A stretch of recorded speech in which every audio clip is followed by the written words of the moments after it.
For millions of fans across America, today has been a sacred day. Family, feasts, and football. And tonight, it all concludes with the biggest tradition of them all. Ladies and gentlemen, are you ready for the TNA Turkey Bowl? I'm Lex Luger, and this is my family. Have a happy Thanksgiving. I'm thankful because I'm rich and you're not. I'm thankful for wrestling, cutting, and strutting. What I'm thankful for Thanksgiving? For my polka dot! Press play. Where's the magic finger? Pressing down. Yeah.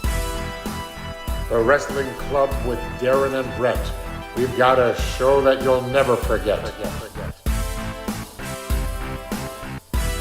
Greetings, Grapple fans, and welcome to WFMU Wrestling Club, the only space that's safe for all wrestling fans, whether you're casual, obsessed, ashamed, or, whatever you are. It's all right. You're welcome here. My name's Darren. I'm broadcasting live from the McGinley Square section of Jersey City, and we are going to be looking at how wrestling celebrates Thanksgiving. It's Thanksgiving week. Traditionally a big week in pro wrestling, but maybe not so much anymore. But maybe Wrestling Club can bring it back. But first, let me introduce to you my co-host from Hollywood, California. He is he's my best friend, Mr. Brett Davis. Brett, how are you? You gotta give me a tag team. I know, I forgot. Oh, wait, hold on. Let me think it out. You are the Michael P.S. to my Jimmy Jam, Mr. Brett Davis. Oh, fine. I'll take it. I think that's pretty good. Yeah. Mm-hmm. Did I already do that one? Yes. No, I don't think you have. I know I've repeated a few. I wish you had said the Buddy Roberts, so we could say we got the Terry Gordy. Oh my! No. We have the Bad Street. Yeah, you're our Bad Street. Do you remember Bad Street? The mask of Freebird? No. It was Brad Armstrong in a mask. Nice. It was in the early '90s hair metal version of Freebirds when Michael Hayes and Jimmy Jam discovered massive amounts of steroids, and we're like, "We're the Road Warriors, Daddy. We're not losing to nobody, Daddy." And then they was it Brad Armstrong? Was he Bad Street, Brett? Yeah, it was Brad Armstrong. Good. Funny guy. Real funny character. They put him on commentary. I was just a bit distracted because Darren and I will be guests this Wednesday on Sandwich Night. Oh, my God. It'll be the first time I've been on a sandwich night wearing adult underwear. Yeah, Sandwich Night started as a celebration of the Chris Gethard show. We did a public access show in the same time slot and adopted the tradition and continued it with Gethard. And now it's a sad Skype Friendsgiving, but we'll both be on it. And somebody made fan art, and as I was tweeting out the link to the live stream, I just caught a glimpse of this fan art, which I'll retweet it. You can find it at Brett Davis RIP. It's me like horny for a sandwich, and I keep looking at it because it's just in my screen, and I don't want to X out of it because I'm still trying to figure it out. But you can check that out Wednesday night at Planet Scum. Bring a sandwich. There's going to be some wrestling guests on there. Yep. Oh yeah. Yep. Pretty cool. Former guests of the special that are in the world of wrestling. One of them is not. I don't think Big Dave's going to be there. But. What? Oh. Oh boy. I'll call You've got I'll text Dave Meltzer's phone number. Yeah, I do. I save it. I'm saving it for an important occasion. We got to remind you. Also, you can. Speaking of phone calls or telephone numbers, you can call the hotline tonight to get in the wrestling club. 732-200-CLUB. We're taking calls this week. We're talking about wrestling Thanksgiving. Maybe you want to tell us something in wrestling that you're thankful for. Maybe that's what you want to say. Maybe you want to comment. It doesn't matter. Give us a call. 732-200 club?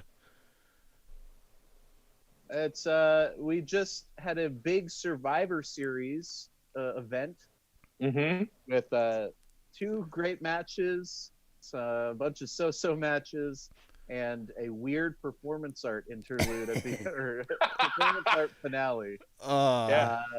Jared, what'd you think of Survivor Series? Well, I enjoyed it. It was not. I would say it was a mediocre Survivor Series, which is better than most Survivor Series have been in the last few years. I liked the Asuka and Sasha match. The Lana storyline made me feel weird. I loved, hologram Paul Bearer. Is that the first dead wrestler hologram we've had? We've had a Bray Wyatt hologram, but he's still with us. He's living. I like that. I thought it was a decent show. What'd you think? Well, let's get our guest. John, what did you think? Oh, it was fun for the parts I was awake for. I had a pretty big day, so I took a couple naps here and there. What'd you do? Just drank a lot, watched some football, ate too strong of an edible, all those things. And I like that. You know what? I'll be honest. I smoked a little weed before the main event and immediately fell asleep. I mean, I do like Roman Reigns, but you get Drew McIntyre in that kilt, and I'm ready to go to bed. Yeah. See, we talked about this last week. I like the kilt. It's maybe the only thing I like about him. No, I like the chest the big hair. Sword. Oh, I do like the sword, sword. Yeah, I do like it, but it put me right to bed. I don't know what it was, and then I woke up to, the Godwins. Yeah, why did they bring all those people out there to the ring to just have them disappear as soon as Undertaker got to the ring? They're bad at TV. They're bad at nice moments. Look, my feelings on the show, and apologies if you hear some background noise. I've got a literal drill going into in my bedroom. Hey, you know what? It's okay, Brett. But I liked the show. I liked Sasha Asuka. I liked Roman and Drew. It was a hard-hitting match and still had some of that weird, post-modern Roman Reigns. Roman's so vibe, great. So great. Where he's just, talking and it's quiet because they're in an empty room. And I liked the beginning of the Undertaker thing. We had a bunch of legends come out and some sort of legends. I didn't realize how excited I was to see Savio Vega. Me in 1996, a little 8-year-old kid, loved his fiery Caribbean passion. You sure did. That's right. You did. I loved the Caribbean strap match, and I loved. I was heartbroken when he joined the Nation. Yeah. It was nice to see them, and then they all and then Kane comes out in full gimmick, full gear, and then they all disappear, and it's a literal hour of Undertaker standing and posing. Yeah. And looking at the empty Thunderdome, and it was weird. Yeah, I mean, it made sense to do it. I mean, it's exactly 30 years to the day, which is, very good timing. Yeah. But I don't know. I guess I was hoping for a little more Mean Mark, a little more Mark C, something a little more behind the screen. A little more behind the curtain, but I don't know. It was long. It was boring. I didn't think it was great, but it was. I liked the weird stuff. So I mean, it's Undertaker. It's got to be weird, right? They had a Tesla coil. Yeah, his theme. Our friends at WrestleSplania posted that the final version of the Undertaker theme is chiptune, so that was nice. But yeah, it was just weird. It was weird to see him pose, and I'm sure it was an emotional day for him, but it's just like a guy. Is it though? Because I mean, you're just walking out in front of a bunch of TV screens. I don't know. I think it's weird. I think it's You saw the Lana documentary, right? Her like. I did not. You didn't see? Oh my God! Well, she's doing really bad. She's not doing well. Maybe I'll find a kindred spirit then. Maybe I'll watch it. Yeah, you might. I don't know. She's been hanging out with Natty a lot, and that's not good. Yeah, that'll drive you right down. But no, that's like when you're like you start the school year and you're like, oh, who's that kid? And then like by the middle of the school year, you're like friends with him, and you're like, what does that say about me? Yeah, you're very lonely and very sad. But yeah. Boy. Well, it was a fun show, I guess. Fun at times. But it is a Thanksgiving tradition. And today we wanted to talk about how professional wrestling celebrates Thanksgiving. John, have you been a wrestling fan for a long time? Yeah, I was a wrestling fan, I'd say starting at 11 till probably 19. And then I abandoned it for a while when I went to college. And then I came back probably my last year of college, which was 2004. What captured you? What made you a fan as a young kid?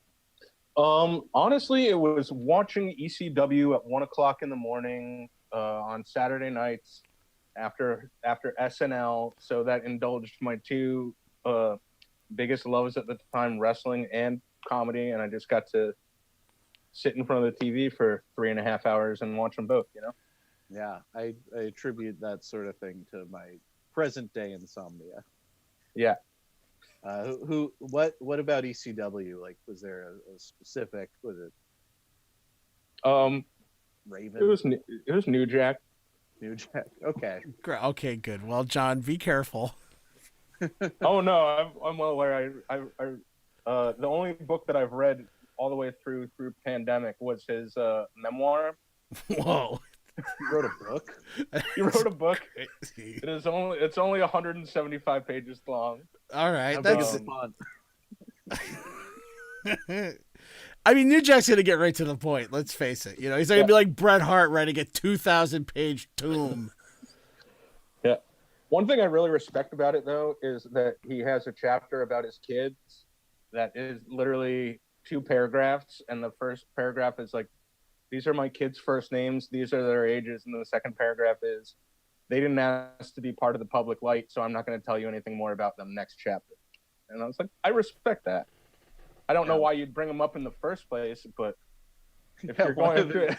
One of his kids is in the public light in a big way, saying that he's turned his back on them.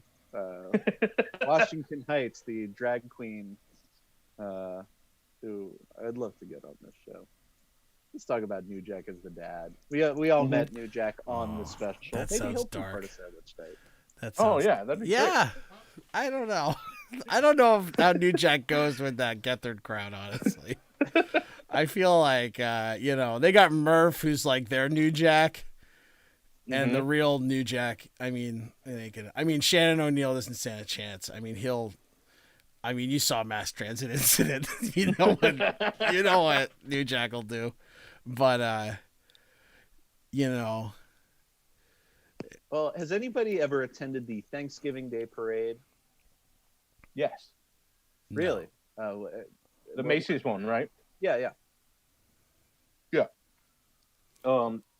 I grew up in East Harlem, so we could just walk right across the Central Park and be at like the top end of the route by the Natural History Museum in like an hour. Okay. So we used to go most Thanksgivings. Any chance you were there in the year 1994? I don't believe so. I can't imagine why not, but I can't place it. They got to see a little bit of action as part of their a little bit of WrestleMania came to Thanksgiving. And by WrestleMania, I don't mean the event. I mean the hit song produced by Simon Cowell. So let's take a look at a giant crowd of cheerleaders dancing to the WrestleMania. All right, Willard, that's the kind of traffic jam we could live with here in Manhattan, isn't it? I got to always constantly remind the audience that my favorite morning television personality, was a cheerleader extraordinaire. Takes a big guy to appreciate the Big Apple, and we got a float full for the World Wrestling Federation's new generation superstars, featuring Paul Bearer, The Undertaker, Razor Ramon, Lex Luger, British Bulldog, Doink, and Dink, and New York City Daily News columnist, The Slammer. The floats furnished for the fine folks at Guess Where? The New York Daily News. I love that their ambassadors are Paul Bearer, the Evil Clown, and Jason Voorhees. The Slammer. John, do you remember the Slammer? No, who's the Slammer? Oh my goodness, nobody else does. Well, I guess it's just because my dad, maybe he was kind of a dummy, and his newspaper of choice was the New York Daily News, and the Daily News every Friday had a wrestling column called the Slammer. Oh, I do remember that. Yes. And that's who. So yeah, they have Doink, Paul Bearer, Razor Ramon, and the Slammer, who's just in a Jason mask holding a dirt sheet, I guess. I don't even know what he's holding. Just like a little poster that says the Slammer. Great. And I don't know who. You can look online. Nobody knows who the Slammer was. I mean, it's like a well-guarded secret. Which I'm like, what are they hiding? Who was it? I mean, I'm thinking probably maybe Bill Apter, maybe Paulie. I don't know. Yeah. Paulie would make sense. He's a Northeastern guy. Or, I don't know. The Slammer was on. Find out what's that? Who was living that was on the float? They would know. You got Scott Hall, Warren, Lex Luger, all unreliable. Yeah. Is Dink alive? Dink was on there. I don't think so. I think they lost rough Dink. Group of I think Luna got a hold of Dink. Appearance in 2001. It's time to get real with the WWF Attitude Era. Time to get real as the World Wrestling Federation Entertainment furnishes the Get Real float. The Get Real programs brings WWF superstars into junior and senior high schools to talk to at-risk students about respect, education, achievement, and leadership, REAL, and to inspire them to be successful in life. And Al and Katie, each week the WWF broadcasts in 117 countries and 11 languages, and this first family of sports entertainment is the reason why. Vince and Linda McMahon, superstars Triple H and Kurt Angle, WWF commentators Jim Ross and Michael Cole, and ring announcer Lillian Garcia. But they've got Stacy and maybe Molly Holly. Right now, Lillian gets real with her rendition of Living in America.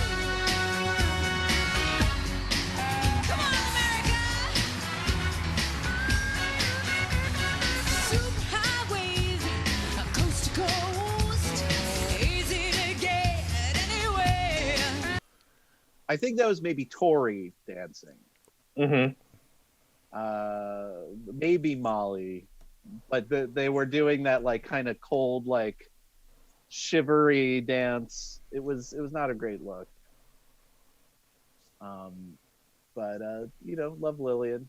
Love to hear those pipes.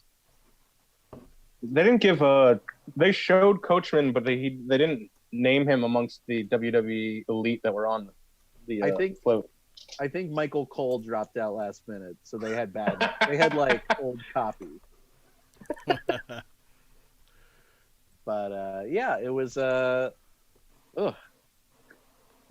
Angle just leaning over the ladder. Who do you think had the most fun that day, and who do you think had the least fun that day? Vince had the most fun, yeah, definitely Vince. Linda had the least fun. Yeah. No, maybe Linda. Like, I don't know. Kurt Angle seemed like he had to be on top of that ladder the whole time. Yeah, but I don't know. What year is that? Is that like 2000? 2001. 2001. Yeah, I guess Kurt's like right in the middle of just, losing his lucidity.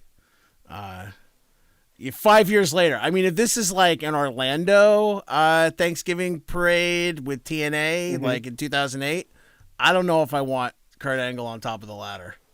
I didn't know about the TNA Thanksgiving Day parade. I mean, they might have done it. I don't think it was televised. I think it was just a theme park only event. That would make sense, yeah. Yeah. Yeah, I don't know. Whoever got the turkey suit that year. TNA's big tradition. Yeah. Every year they have a turkey suit match. It's the turkey bowl. The turkey bowl. Now, I always thought it was Feast or Fired was the Thanksgiving event, but that's a different one. Wouldn't that make sense to have that at Thanksgiving? Because it's like Thanksgiving feast. Mm-hmm. You know, it's Thanksgiving. You get fired from your job. It's kind of sad, which is definitely on TNA's level. You know. Oh yeah. But yeah, it's a bizarre tradition. It seems like they use the same suit every year. We've seen Alex Shelley in the turkey suit. We've seen Disco Inferno in the turkey suit. And it's such a shitty turkey suit. It's like a $15 Party City turkey suit. Like it's a hat, and then like pajamas, like footy pajamas almost. Is that what it is? I thought it was like even less than that. It might be less than that. The only one I really remember in my head is when Norv Furnham had to wear it.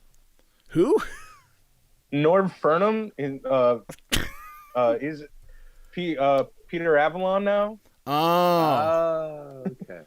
I definitely checked out. He was the last one who had to wear it. Yeah, it's like I guess it's just the pants. No, it's gotten less over the years. Like there's one here that is this 2017? They've got the whole suit. It's like the whole thing. It's like like a Snuggie.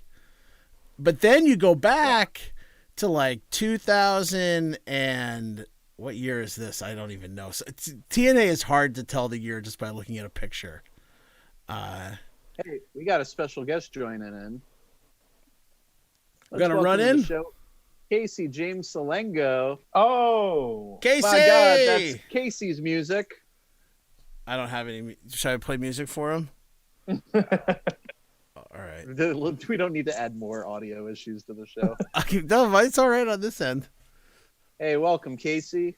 Hey, can you hear me? Yeah. All right. I don't know if the microphone's working at all, but I'm so sorry. I'm like, great to see you, boys. Happy Thanksgiving. Happy Thanksgiving. We're talking about our favorite TNA Thanksgiving memories. Oh, my God. There's too many to choose Where from. were you when Nord Furnham donned the turkey suit? Oh, my God. I'll never forget. I was at my aunt's funeral, and I said, guys, I got to step out real quick. Something important's going on. Incredible. Yeah. Or where were you when Scarlett made Disco Inferno think that she was attracted to men in turkey suits? That's the one I watched. And I said, I can't watch any more of these. That one I don't remember. I was doing a lot of ketamine at the time. So I was out for that one. Oh, that was weird because it was like last year. Oh yeah, I'm still doing a lot of ketamine. I forgot that Disco. At the time, but also now. Well, today we're talking how wrestling celebrates Thanksgiving. TNA likes to use a turkey suit. I've narrowed it down. Well, WWE likes turkey suits as well. I mean, the gobbledygooker is a turkey suit. Before we get ahead of ourselves, I've come up with 8 simple rules for future wrestling promotion. Dating my gobbledygook. 6. It's 6. No, it's 6. Sorry, 6. I got confused with the John Ritter show. 6 simple rules for dating my teenage daughter on Thanksgiving. And the big one is something involving a turkey suit with the gobbledygooker. We had a big tease once Survivor Series with a mysterious egg. That's right. People thought it might be Terry Funk. There were people who thought it might be who else? I think Rick Rude was mentioned. I think, or was he on the show? I forget. I know Terry Funk was on the show. I know Terry Funk was the one who people were like excited that it would be Terry Funk. Yeah, but it was a man in a mascot costume. Yeah. What is with the gobbledy? The gobbledygook. Pop! Don't tell me you're the gobbledygooker. You've got to be kidding me. Is that all you do is gobble? Well, on Thanksgiving, what would you expect? It was one of the Guerrero brothers in the Hector. Yeah, Hector. Everyone's favorite Guerrero. the famed trainer of the original Glow series. True. And a future TNA announcer. Did everybody get to see this at a young age? Absolutely. I think when I first started watching wrestling, the first two tapes, my cousin had a tape of Survivor Series 1990 and 91. So I watched those over and over. And so I've seen that motherfucker come have an egg about 40 times. So I guess since I wasn't there for the build-up, hoping it'd be something more exciting, I wasn't disappointed. But I can imagine being a fan at the time, expecting something real cool, and then nothing. It would be a letdown. I saw Gobbledygooker, in 1991. I had a tape called WWF's Funniest Moments, and there's both Gobbledygooker appearances, both the Survivor Series, and then there was like a TV taping where it came out later, and he was booed very badly. But I always was disappointed. I thought the Gobbledygooker should wrestle. I was like, this guy's doing flips. He's got this cool costume. Like, I liked the Gooker. Well, he did wrestle. He made an appearance at WrestleMania 17. That's the only match he's had. Oh, no, he won the 24/7 title. All right, Sunday. Yeah, but that's not that's not classic Gooker. That's like Gooker number 5. Champ. Wait a minute. No, wait. Wait, was that a 1, 2, 3? The Gobbledygooker. It's a Gobbledygooker. No. Yes. Gobble, gobble, baby. He's got the title. That suit. What a legacy that suit has. Yeah, he broke his little foot fell off. Did anyone mention that that Gooker was debuted at the same show Undertaker did? No. That's why Undertaker's been my favorite wrestler since I was a kid, and it's because I had those two tapes. The 90 is when he debuted. 91 is when he won his first title against Hulk Hogan. Right. So this dude was it for me. It was, and ever since, up until this past Sunday, he's been my man. Now we've had some bumpy times along the way, and how'd you feel? A rough year. How do you feel about the emergence of Mark Calloway? I'd rather not see. People ask me, I was on another podcast, and people are like, "Are you upset seeing him like pose with his family and people?" And I'm like, "No, that's great. Have fun with your family." I am upset about him wearing a Trump shirt and Blue Lives Matter gear. Yeah, that'll do it. That's a little more upsetting than him making pancakes with his daughter. Yeah, that's true. I guess that's it. I guess it's all about context. Well, yeah, that was tough. Check out our archives there. We actually have a call last week from Mark from Austin. Yeah, Mark called in. Oh, wow. Yeah. Yeah, it's been tough. I had to give him up, and I couldn't even. I'm in a group chat with Johnny, and I said, can we all just say nice things about Undertaker for one day? Monday, we can go back to remembering, and our friend Tommy goes, no. I'm like, all right, that's fair. I couldn't get one more day with him. It's hard. In the oft-mentioned Last Ride documentary, where we got to really get to know Mark C., he talks about how he thought the egg was for him and that he was going to debut as Eggman. Yeah. Like in the time of Red Rooster is not, there was there was a lot of like, he's the Eggman. Cuckoo Cachoo. Cuckoo Cachoo. It's time to crack some eggs. That could have, imagine if this past Sunday we were celebrating 30 years of the Eggman. That is such a, you know what? That gimmick would have worked in like Hustle, maybe. Curryman's sidekick. Yeah, who knows? Yeah. Who knows what'll work? You just throw stuff against the wall. That's true. See if it sticks, like an egg. True. Well, rule number 2, in case you can't afford a turkey suit, they're all sold out. You could also just use a literal turkey. This one's from the archives. I defer to Darren here because he's a bit more of an AWA expert. I don't know how much that'll help. I don't know either, because this is like, again, just play it.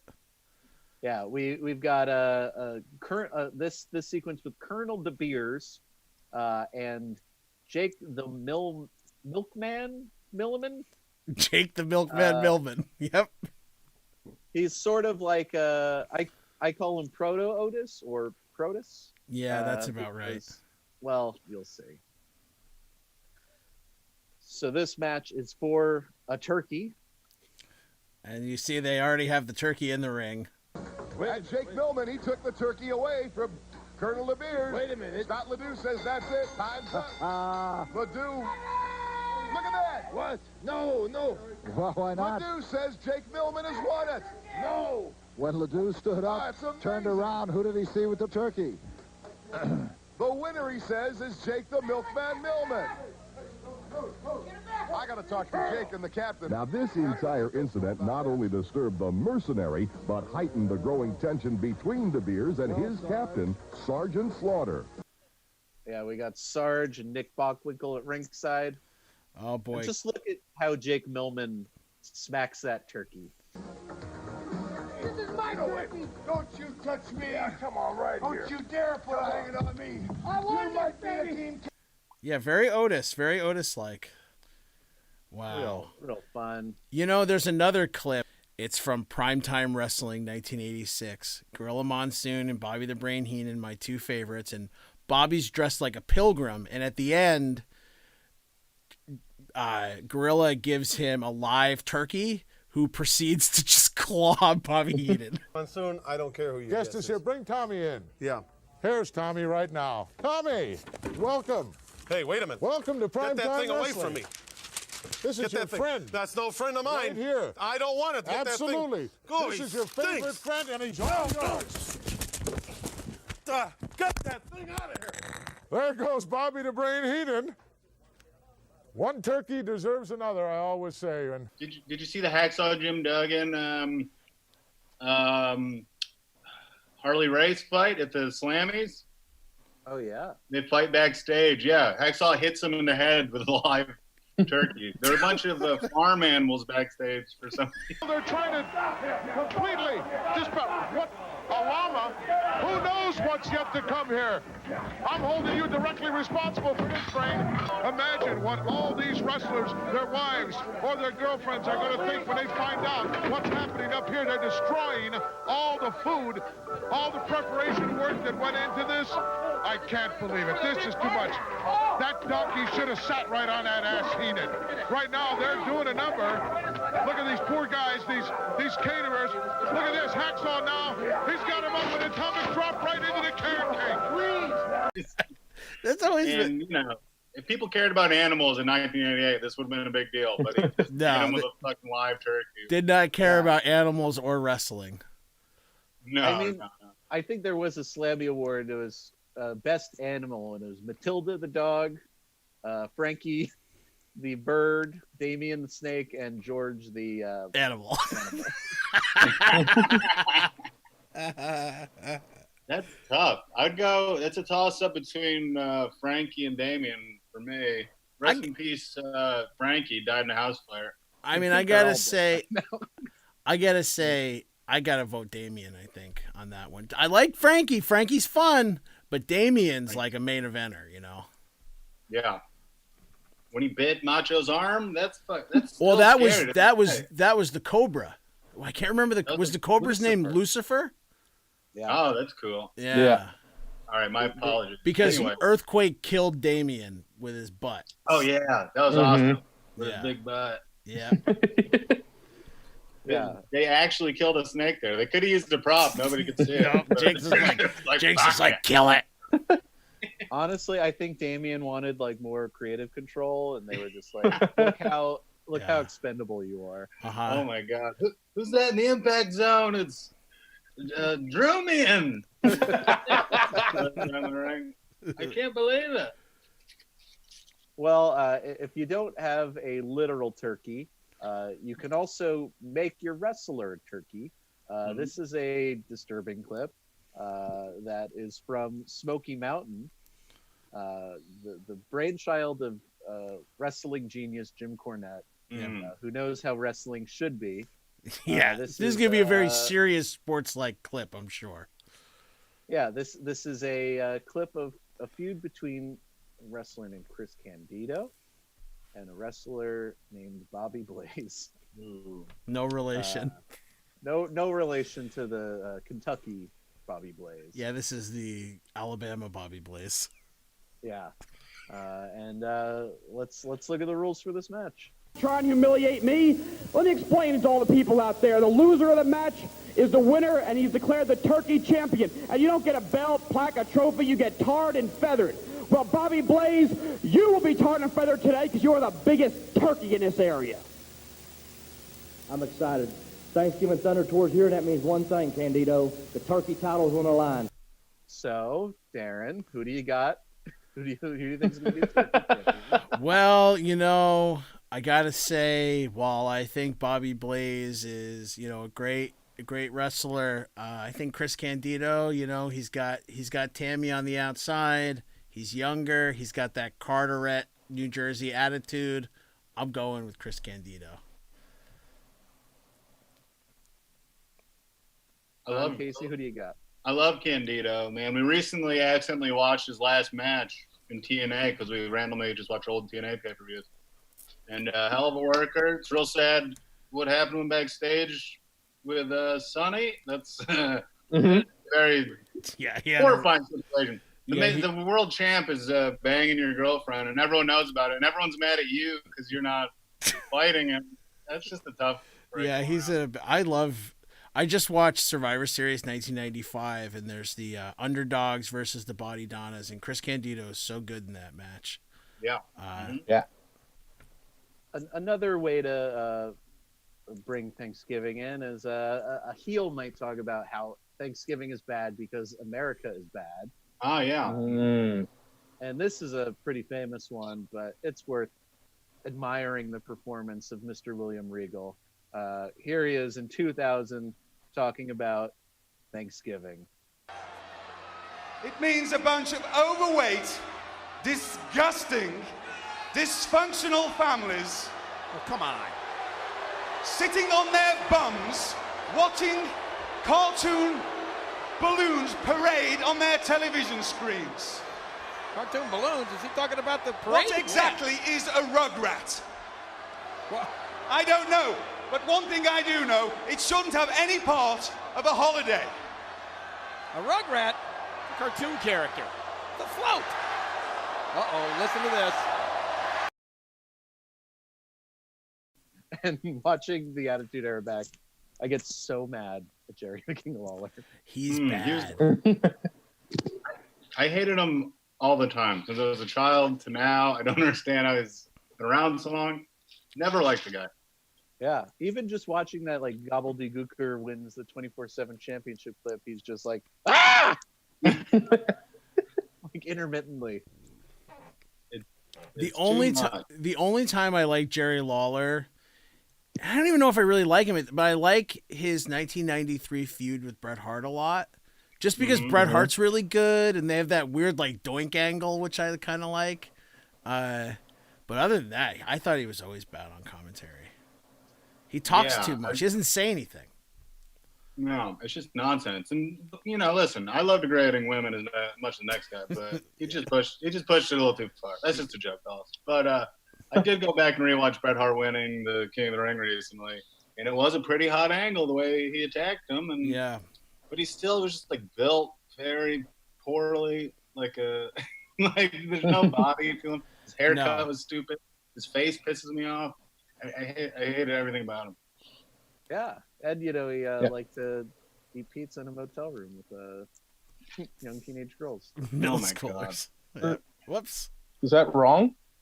Johnny. Not when John does it, because I trust John. Yeah, John's just yeah. Anyone who collects like Coke memorabilia or like something weird like that and is dead sober, you don't trust them. No, if you ever look at photos of his house, it's just like it looks like a burger joint. It's not. It confirms. Yeah, what I'd say is not. Anyone who had to get sober, sure, that's great. But someone who just decided to never drink in their life, they're hiding something, and I don't trust it. Trump, exactly. It's Trump. They can't drink because they know all the fucking demons will come out as soon as the wine touches their lips. So they got to keep it all steady. Here's a little more class from William Regal. You do not unbutton your trousers and sit at the table. It is ghastly, not to mention very ill-mannered. Do you do that, King? Ghastly. You did that today.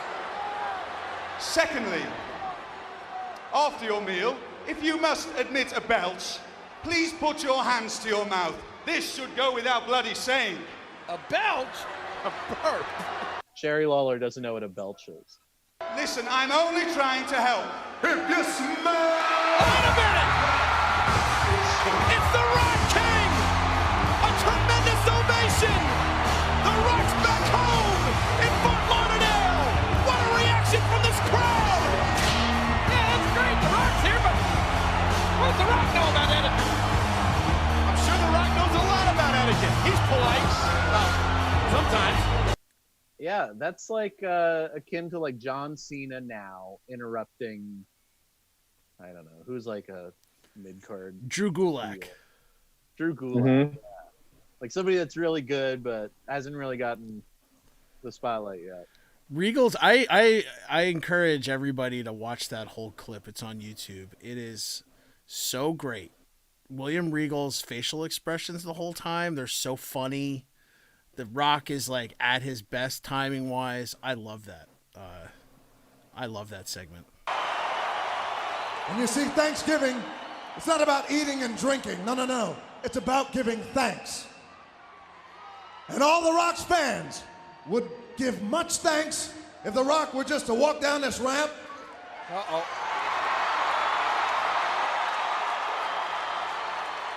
Get inside the ring, looked you right in the eyes, and then proceeded to wallop your candy bum all over Fort Lauderdale. It's candy bum! Mr. Regal's being besmirched! Just imagine if you had somebody like on stage, you're doing stand-up, and then you have this like old man just like screaming your punchlines right after you say them. And then like maybe a few minutes after you say them. I'd love it, man. I've been watching Old Rock recently, and I hated him when he was wrestling. I hated all the popular guys because Undertaker was my dude, and they all kicked his ass all the time. Like, you'd get wins here and there, but when it really mattered, they'd all beat him. But man, I really did not appreciate how incredible The Rock was. I know, a lot of people have said it, but there's no one that's ever touched him on the mic. He's incredible. Oh, he's so great. Yeah. I mean, if you consider that the character's like kind of an asshole jock, even when he's a babyface, I think it's fine. Some of the stuff doesn't really hold up so well.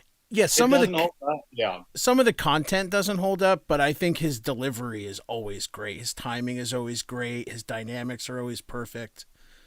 And he was a good wrestler too. Yeah, it's kind of like he gets like a favorite word for a few weeks, so he's like always like talking about strudel. Yeah, the strudel thing didn't do it for me. Rudy, the blue hell thing, but there are some times when he's actually funny, which in WWE is so rare for someone to be actually funny, especially the main eventer. Regal's the guy who's always really funny. Yeah, he's so good. He's my favorite of that era. I love William Regal in 2000, 2001, 2002. Fantastic. Speaking of bad WWE comedy, here's another tradition of Thanksgiving, the annual WWE food fight. I just called for a food fight! No! It's a food fight, King! Oh, the friend, that's what's gonna happen! Look at JR! JR's even throwing food! Cool! King has become a Thanksgiving tradition here in the WWF, a major food fight! Keep that pie to yourself! JR! Oh my gosh, Mick, I think we should have seen on. Yeah, Darren watched a bunch of the SmackDowns. I did some exploring. I was like, there's got to be some real weird, funny Thanksgiving stuff on the indies. The best of which, I guess I found this clip, which isn't really much, but it's certainly interesting. It's something. Yeah, Thanksgiving Day, what a joke. You people sit around and you gobble up your turkeys. You know what I'm thankful for? I'm thankful for my family. Isn't that right, boys? So for the listeners, can you describe what you're seeing with that clip? There's a man in lederhosen, it appears. I think he's dressed up like like Bugsy Malone. Oh, okay. I think that's what he's going for. Is that Gangrel? It appears to be young Gangrel. Young It's Gangrel. Is that Tomko? Is that Tomko not? with long It's hair? not Gangrel. That's Sure it's not Tomko. Gangrel? I'm positive it's not Gangrel. It looks like he's got the teeth. I think he may have been sired by Gangrel. Oh, okay. Who about in the Is back? that Jason Kincaid on the right? Yes. Wow. Good eye, Johnny. Is that Tyson? Then that's Tyson Tomko in the back, right? Big Tomko. Always a big fan of Tomko. Just another guy with a chin beard. Oh, I don't think so, Brett. I don't know. I think that's one of my mom's ex-boyfriends down in the corner over here. Yeah. And it's like an Australian guy, like an Australian 1920s gangster, and his weird like coterie of new metal vampires and Classic trope. What state? What state of the? Which division of the NWA is that? Is that Mountainside, Wild Side? That's correct. What else do we have, Brett? Do we have? What about? What about if you're having a lonely Thanksgiving, and you want to kind of spice it up? I'm not going to necessarily play any of these clips, but we had for many years gravy bowl matches, cranberry sauce matches. Yep. Like sexy. What was the thing you said? The sexy pilgrim and Indian match. Oh yes, that's called a Mayflower Melee. Right. Hey, but I like the Mayflower Melee because the participants are like, "Why are we dressed like this?" Like it's very meta. The pilgrims come out to like an Amish hymn. The following is a Thanksgiving Mayflower Melee match set for one fall. Introducing first, the Pilgrims, Michelle McCool, Layla, and Jillian. Wow. Our Pilgrims don't look too happy. You think it's got something to do with their outfits? Well, of course, a Thanksgiving tradition. You remember the Pilgrims celebrating the first Thanksgiving with the Native Americans at Plymouth Rock? There's something soothing about the music. But Layla looks a little frumpy or maybe dumpy in that outfit. I'm not sure. Well, maybe Michelle's frumpy.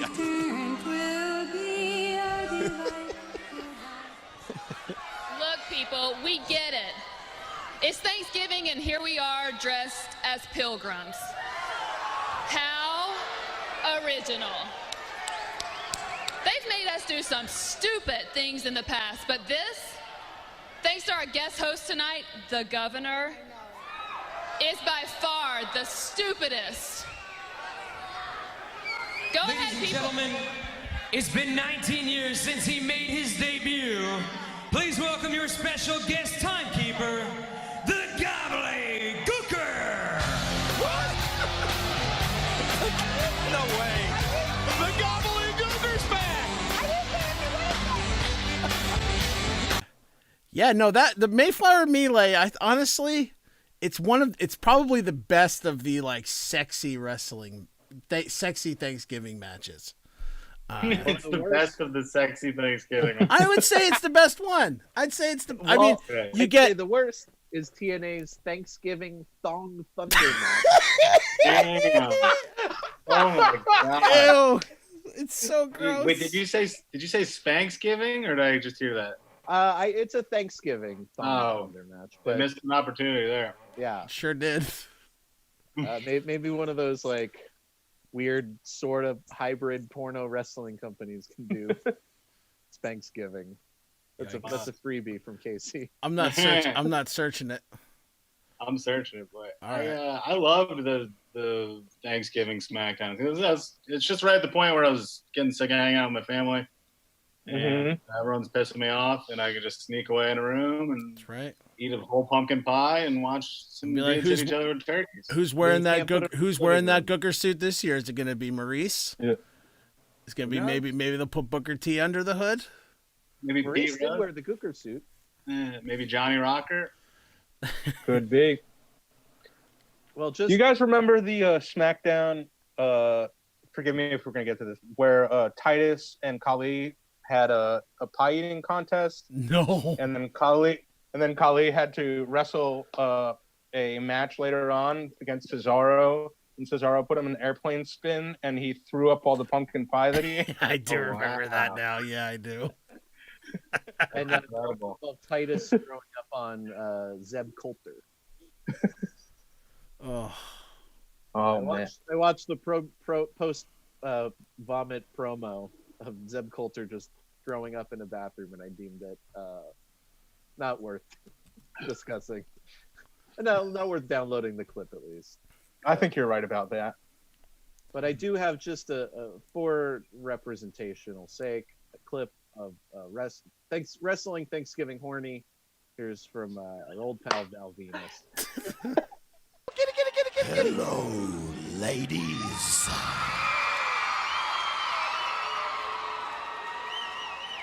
You know something, ladies? Thanksgiving just happens to be every guy's favorite holiday. Why? Well, it's very simple. You see, on Thanksgiving, we get to go out and look for that one beautiful bird. We get to bring that bird back to the home, spread its legs, and stuff it. We get to crank up the heat and watch that bird get all hot and juicy. Oh, yeah. And when it's time to serve up the goods, all your wives and all our girlfriends get to suck the meat clean off our drumsticks. How about that? It's worth noting for the audio listeners that they did cut away to Moolah and Mae Young in the front row dressed as a pilgrim and a turkey. Yeah, but drinking. She later on in that show, she's just heckling the announcers. They're sitting behind the announcers, and she's just slugging back that flask. I do love Mae Young. Yeah, Mae Young was a great performer. Truly did not give a fuck. No. Yeah, they got all the mileage they could. I still, when she got powerbombed off that stage, I still think that's insane. Absolutely. Incredible stuff. Apparently she farted on Bubba Ray when... What a moment. That's got to be a show we do one week, Brett. Wrestling farts. I feel like there's always farting stories in wrestling. Yeah. Or poo, when people poop themselves. Oh, that's good too. Yeah, poopy and pee-pee show. We talked about the Gravy Bowl matches. I think that's when Xbox put on the scuba gear, I believe, and got in. That was a beautiful time. I don't know how much that'll help you with such a viscous liquid. Yeah, I don't think it helps at all. I remember when Tori Wilson was dressed up as a Native American. Billy Kidman called her Pocahontas, and I remember as a boy thinking that's pretty damn clever. Good work. Yeah, that's good. I like that. Yeah, that was during the weird time where like Tori Wilson, who's one of the most popular stars in the company, they're like, hey, you need a boyfriend, and it's gonna be old Billy Gunn. Oh yeah, Billy Gunn. Speaking of comedy friend Jay Jordan the other day, and he said he realized he was gay because of a combination of Billy Gunn and Val Venus. So yeah, I wanted to ask you about that. So you posted this tweet. Yeah, you could describe it better than I can. So I was talking about, we were watching Survivor Series the other night, and I was asking all the boys, what wrestler kind of gave them weird feelings at a certain time, and everyone was very reluctant to answer, but I kind of forced it out of them. I said I remembered Evan Courageous from WCW. I was thinking that's a hot dude, and I was like, that's what I want my body to look like. I also said Pete Dunne now he looks exactly like my first middle school girlfriend.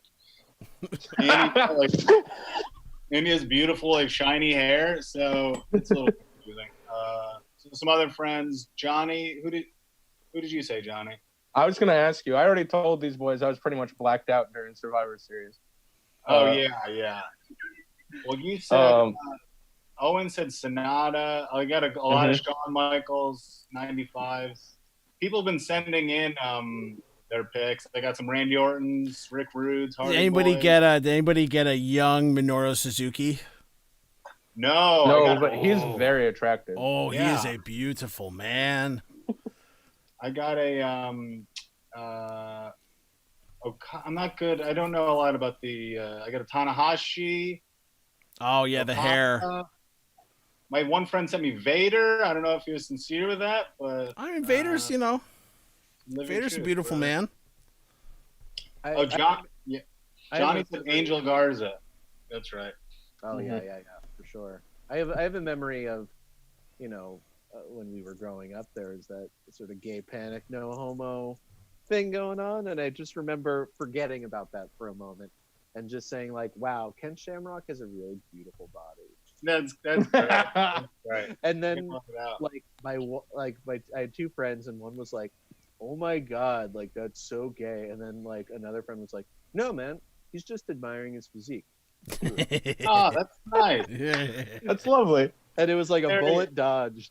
You had very open-hearted friends. That's great. Yeah, I don't think they were, but I had one friend. I was at his house and I opened his closet. And on the inside of his closet, he had a poster of Billy Gunn in like a sheer button-up shirt.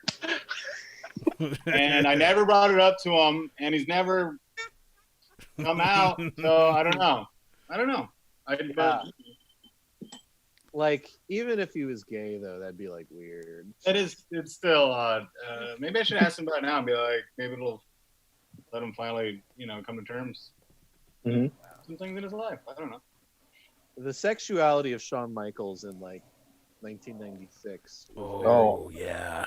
Like, they were really aiming for that female gay audience. And oh yeah, I don't know if I'm gonna pull this up. I have a issue of Pro Wrestling Illustrated from February 1996 with a centerfold of Shawn Michaels at his most mid-90s.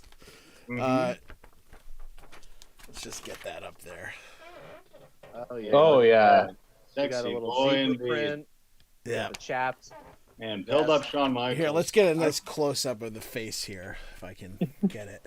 Oh yeah, that's Beautiful. a come hither look. Beautiful man. I remember watching an old tape, and they were interviewing people outside, and this one guy was so mad at Shawn Michaels, one of the fans, and he's like, he's posing in Playgirl. He's all naked. He's got a belly button right. Men don't have a belly button right. So I'm like, all right, so clearly he looked at it, and then so you're mad that he was so sexy and it made you feel horny. So now you're infuriated. Was this person Bret the Hitman Hart? It was Bret the Hitman Hart in a wig. Yeah. The boy toy, Last week, Darren made fun of me because I just offhand referred to all the adults I talked to about wrestling. But I was in after school care. I remember talking to like Mr. Keith about Jim Cornette. He liked Jim Cornette a lot. Wow. He was surprised he was still in the business. And then we had Miss Tracy, who she didn't like wrestling until she saw a WWF magazine that we had with Shawn Michaels, and she lusted over him in a way that was inappropriate inappropriate to do around an 8-year-old. Is that why Shawn Michaels was your favorite? He was like, you're like, if I'm like this guy, I think so. Maybe I could get my, Hey, speaking of fantasies, we're going to do a little bit of fantasy booking to end the show. Darren and I have been doing a tradition on this show.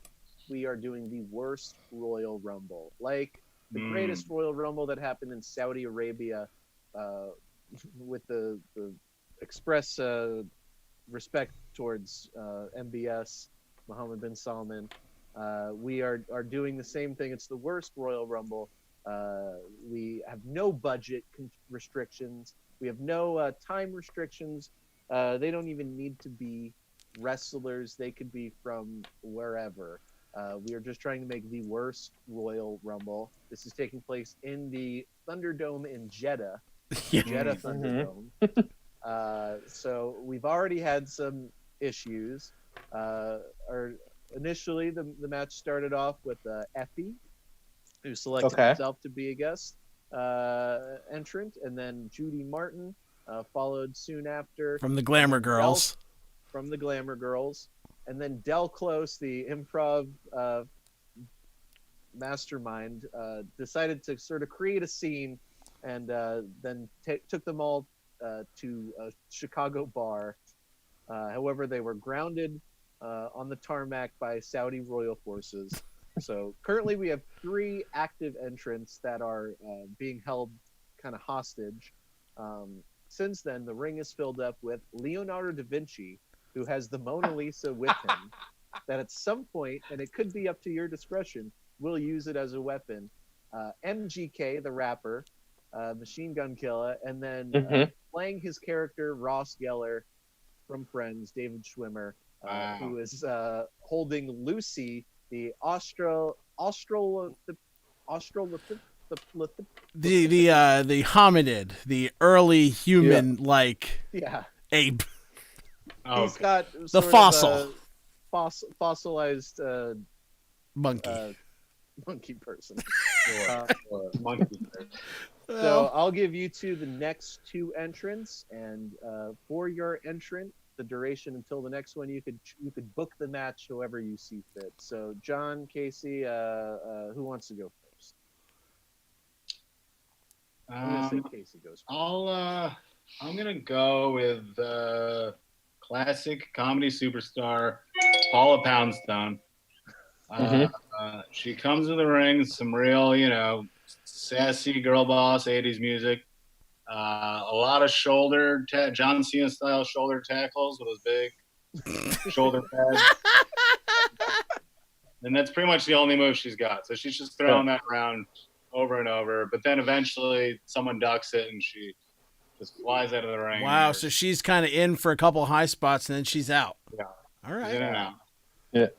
All right. John? I'm going to follow... Who eliminates Paula Poundstone? I'm gonna say Leonardo da Vinci. He holds up the Mona Lisa, so she thinks it's a real person, but then she goes straight through it.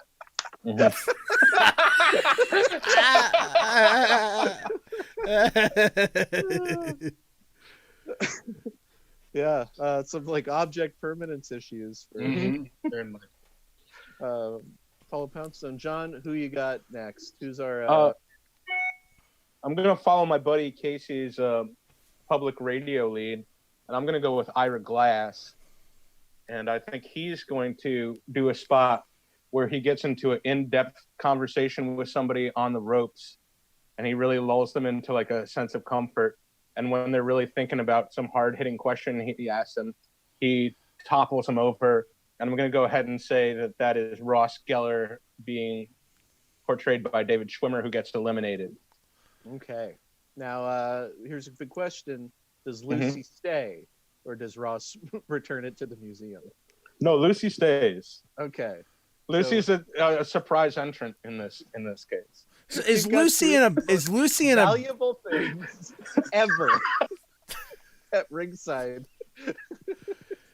What is Lucy? So Lucy's at ringside. We never really established this. Is Lucy like a valet? Is she more like a Damien in the bag? It's Ross Geller came out holding the bones of Lucy like a baby. Oh, okay. On the ring steps or on the ring apron. I gotta take a picture. We gotta get a picture of Lucy here. I'm just taking a Lucy. Yeah. Wait, can I read book real quick? Absolutely. Yeah, absolutely. So Ross Geller doesn't actually get eliminated. He gets tossed over and lands on the bones of Lucy so that his feet don't hit the ground. Okay. And then he climbs back in like that Otis spot. But a protozoic Kofi Kingston spot, if you will. But Darren has teased that Judy Martin will be doing a Kofi spot. Well, that's right. Yeah, I mean, that's some sort of physical. That's like an amazing physical. I think I'm not sure what it's gonna be yet. I'm waiting, but I think it's gonna be cigarette related. She was always smoking cigarettes. Yeah. Is she smoking on the plane? Absolutely, definitely.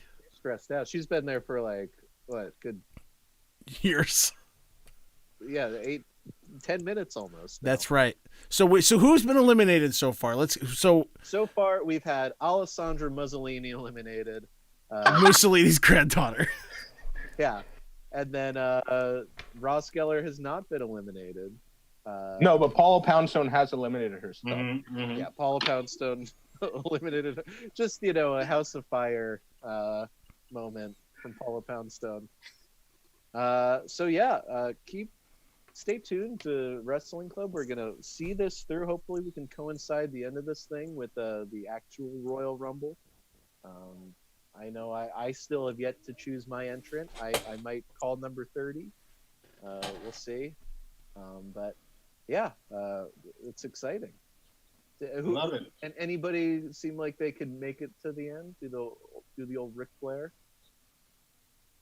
I mean, Del Close is like a thick guy. Yeah. Del Close Marathon, they'll call it. It'll be great. Yeah, that's true. That's right. Yeah, he could go all night. He's still on a plane currently, right? He's still on the plane with Effie and Judy Martin, who are the only actual wrestlers. I'm saying they have a leg up, I guess. I'm pulling for my glamour girl, Judy Martin. She's a survivor both in the ring and in life. So, well, great stuff. This has been a fun Thanksgiving edition of Wrestling Club. Very fun. Any Thanksgiving plans? Or is it just going to be a sad COVID Thanksgiving? It's a sad COVID Thanksgiving. Yeah, I gotta go get stuff together now and go grocery shopping for a sad Thanksgiving.